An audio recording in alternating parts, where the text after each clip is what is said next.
Hello everyone, আসসালামু আলাইকুম। আজ আমি আপনাদের সাথে খুবই দারুণ একটি রেসিপি শেয়ার করব।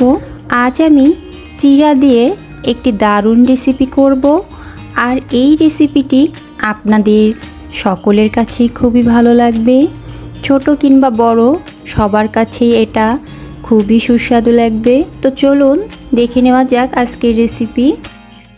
আমি একটি কাচের বোল নিয়ে নিয়েছি এবং 1 কাপ পরিমাণ চিড়া নিচ্ছি।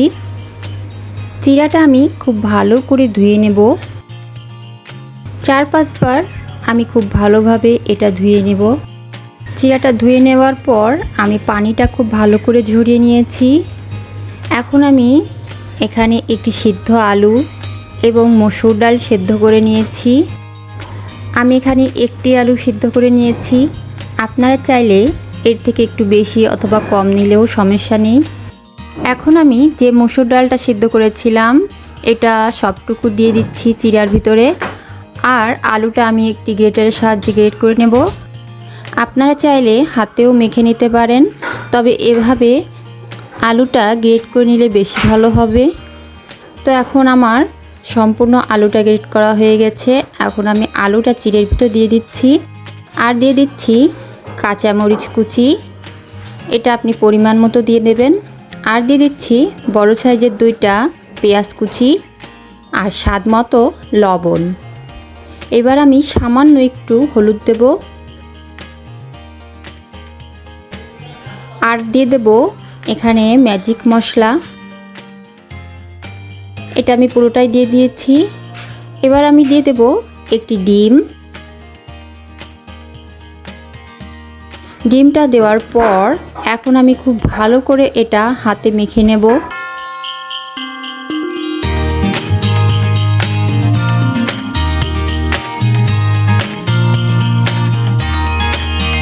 এটা একটু সময় নিয়ে খুব ভালো করে মেখে নেবেন, তাহলে ভালো হবে।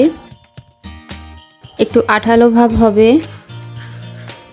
তো আমি এটা খুব ভালো করে মেখে নেওয়ার পর এখন আমি হাতটা ধুয়ে নেব।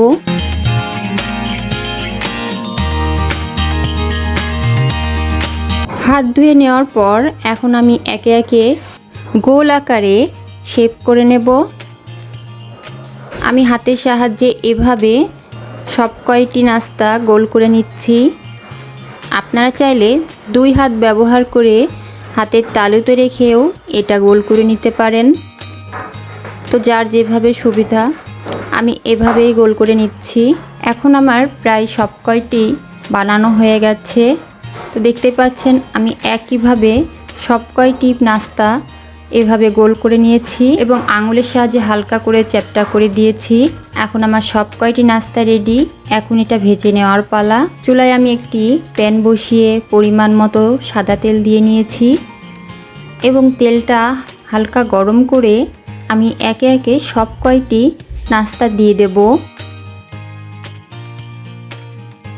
এটা আপনারা বিকেলে অথবা আপনাদের বাসায় কোনো অতিথি আসলে ঝটপট রেডি করে দিয়ে দিতে পারবেন।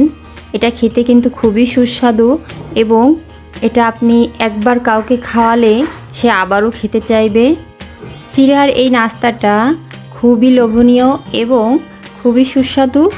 আপনারা বাসায় অবশ্যই ট্রাই করবেন কিন্তু। আর আমার এই ভিডিওটা যদি আপনাদের কাছে ভালো লেগে থাকে তো প্লিজ লাইক, শেয়ার এবং কমেন্ট করবেন। আর যদি আমার চ্যানেলে নতুন হয়ে থাকেন তো অবশ্যই সাবস্ক্রাইব করে দিবেন।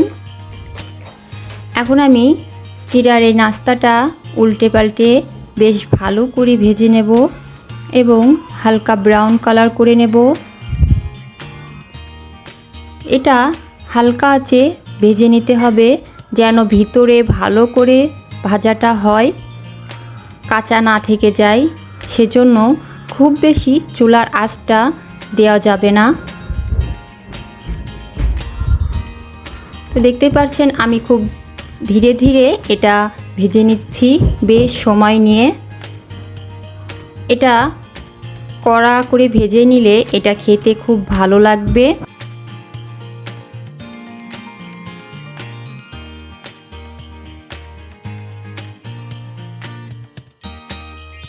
বারবার উল্টে পাল্টে দেওয়ার কারণে এটা পুড়ে যাবে না বা এটা খুব কালচে কালার হবে না।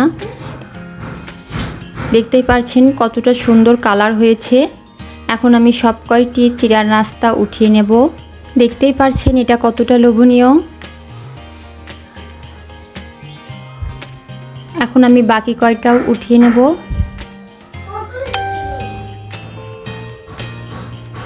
এরপর বাকি যেই চিড়া নাস্তাগুলো রয়েছে সেগুলোও ভেজে নেব।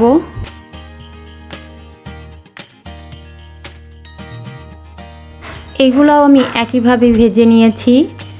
আর এখন আমার সবগুলো নাস্তা রেডি। দেখতেই পাচ্ছেন চিড়ার নাস্তাটি কত সুন্দর হয়েছে। এখন আমি এখান থেকে একটি নাস্তা নিয়ে ভেঙে দেখাচ্ছি ভিতরে কেমনটা হয়েছে। দেখতেই পাচ্ছেন ভিতরেও খুব ভালোভাবে সেদ্ধ হয়ে গেছে। আপনাদের কাছে চিড়ার এই সহজ নাস্তাটি কেমন লেগেছে অবশ্যই জানাবেন। তো আজকের মতন বিদায় নিচ্ছি। আল্লাহ হাফিজ।